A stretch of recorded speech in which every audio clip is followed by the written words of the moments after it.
Olá, eu sou Alexandre Caldeira, meu co-orientador é Kevin Carvalho e meu orientador é Alexandre Brandão. E eu vou apresentar o meu trabalho denominado Impacto da Representação de Sensoriamento na Navegação de Ambientes Semi-estruturados com Aprendizado Profundo por Reforço. Nessa apresentação, serão discutidos, em contexto e introdução, a navegação autônoma de ambientes semi-estruturados como um problema na robótica e o aprendizado profundo por reforço como uma solução para esse problema, e o problema da representação de estados dentro do aprendizado profundo por reforço. Em termos de modelagem de simulação, é apresentado o ambiente de simulação, os métodos de representação selecionados para que, com um modelo de Double Deep Q-Learning, seja treinado e sua performance seja avaliada para a navegação autônoma. Ainda são discutidos e apresentados resultados em termos de comparação preliminar completa de todos os métodos de representação propostos e uma análise de representações selecionadas mais aprofundadas. Ainda, trabalhos frutuosos são propostos e uma conclusão é discutida. Em termos de contexto e introdução, a navegação de ambientes semi-estruturados de forma autônoma, quando atingida, soluciona problemas importantes, como a localização em armazéns e ambientes naturais, em ambientes urbanos, como ruínas, apoia em cirurgias e também em soluções agrícolas, que são alguns exemplos da literatura.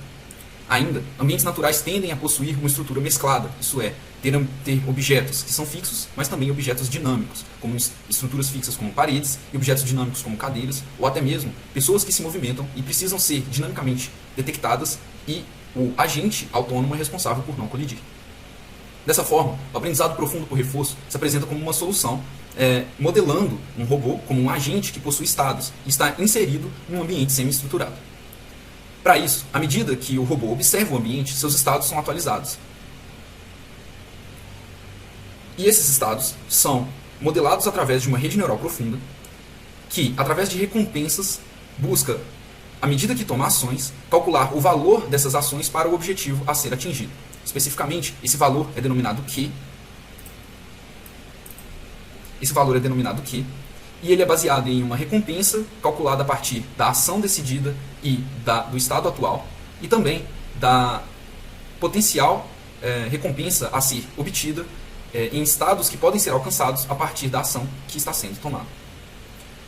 Com o objetivo de maximizar os possíveis valores das ações tomadas, a melhor ação é dada como aquela que tem maior valor, ou seja, aquela que trará maior recompensa.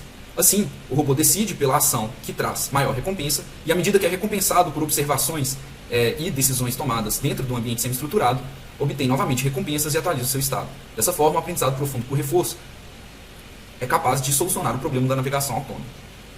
Ainda, o treino de modelos por reforço atinge soluções de alta performance, como por exemplo, em trabalhos recentes, ainda desse ano, foi demonstrado para um robô autônomo aéreo que, modelando-se estados em que o robô busca atingir um objetivo final, aqui demonstrado como azul, sendo seus estados direções em um mapa em sua volta, é possível que o robô decida de forma autônoma por caminhos diferentes, priorizando, seja o menor caminho em termos de distância e energia, ou um caminho que talvez seja maior, mas que garanta maior segurança. Porém, existe um problema, conhecido como problema da representação de estados. Especificamente, como é possível modelar o mundo a partir dos sensores disponíveis? Existem vários tipos de sensores, como estes, que são sensores de distância, que são capazes de medir a distância entre o robô e objetos no ambiente. E essa distância pode ser medida de forma bidimensional, tridimensional e até mesmo incluir imagens. Porém, é necessário representar essas medidas através de estados que podem ser aprendidos. Em termos de modelagem e simulação, foi utilizado um simulador que é padrão internacional de pesquisa, o Gazebo, e nele, um robô Pioneer 3DX com um laser lidar capaz de medir a distância entre o robô e os objetos foi utilizado para determinar os estados daquele robô dentro de um ambiente. O ambiente é dotado de objetos fixos e tem um objetivo, a área aqui em vermelho, sendo que esse objetivo deve ser alcançado sem que o robô colida nos objetos. Em termos de ações possíveis, aqui mostradas em verde, a cada 200 milissegundos o robô tem a opção de fazer uma curva leve à esquerda, seguir em frente ou fazer uma curva leve à direita. Em termos de recompensa, ele é recompensado negativamente se colidir e toda vez que ele toma uma ação. Isso garante que o robô toma um mínimo de ações até atingir o objetivo e que também não colida. Além disso, o robô é positivamente recompensado à medida que ele se aproxima do alvo e sempre é positivamente recompensado quando atinge o alvo. Em termos de métodos de representação, foi necessário discretizar as leituras do laser. Especificamente, as leituras do laser foram limitadas em uma varredura de 0 a 180 graus, separadas, respectivamente, em 4, 5, 6 e 10 setores. Aqui, por exemplo, temos uma varredura de 0 a 180 graus separada a cada 46 graus, resultando em 4 setores diferentes. Essa distância pode ser mensurada em 3 níveis diferentes, como curta, razoável ou segura. E para decidir a distância mensurada, é necessária a agregação da distribuição medida em cada um dos graus, através, seja da média, da moda ou do valor mínimo daquela distribuição. Além disso, é utilizado mais um estado representando a direção do objetivo. No caso dessa representação à direita, temos o estado 3333, ou seja, uma distância segura em todos os setores, e o objetivo está atrás do robô, o estado 5.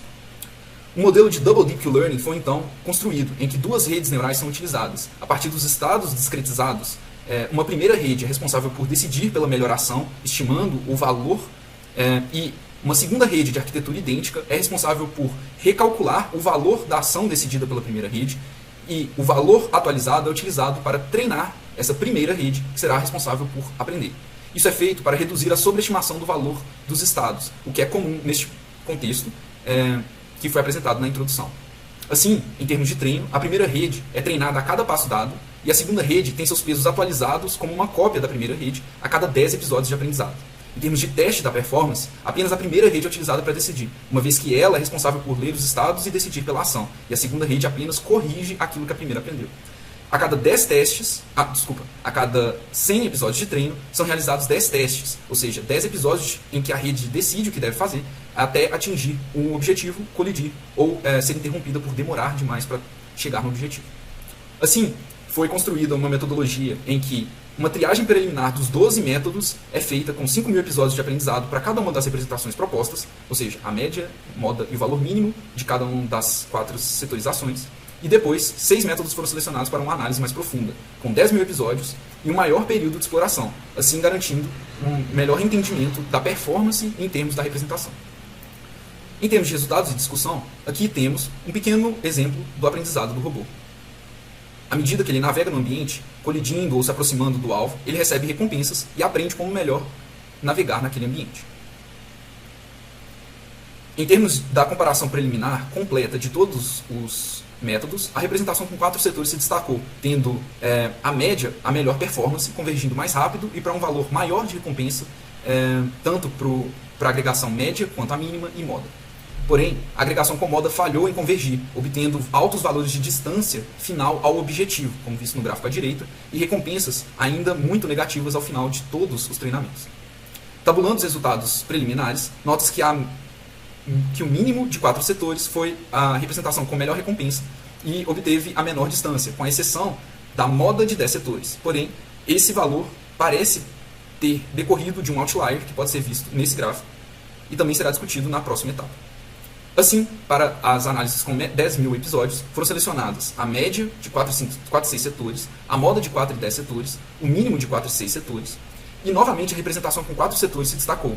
A curva de recompensa demonstra o aprendizado do robô, de forma que, a princípio, ele tem uma recompensa não muito negativa, mas à medida que explora o ambiente, sua recompensa se torna mais negativa, pois ele colide e também demora a atingir o alvo final.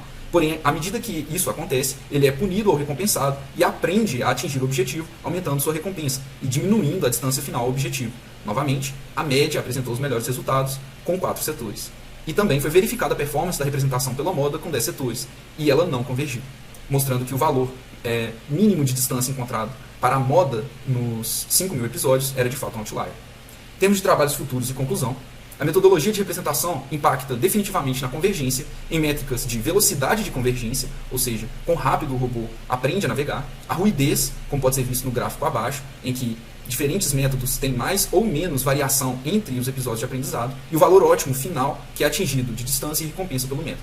A média se mostrou como o melhor método de agregação, e o número menor de estados, ou seja, 4 estados de leituras laser, mais um estado que indica a direção do objetivo, se mostrou como o mais eficiente.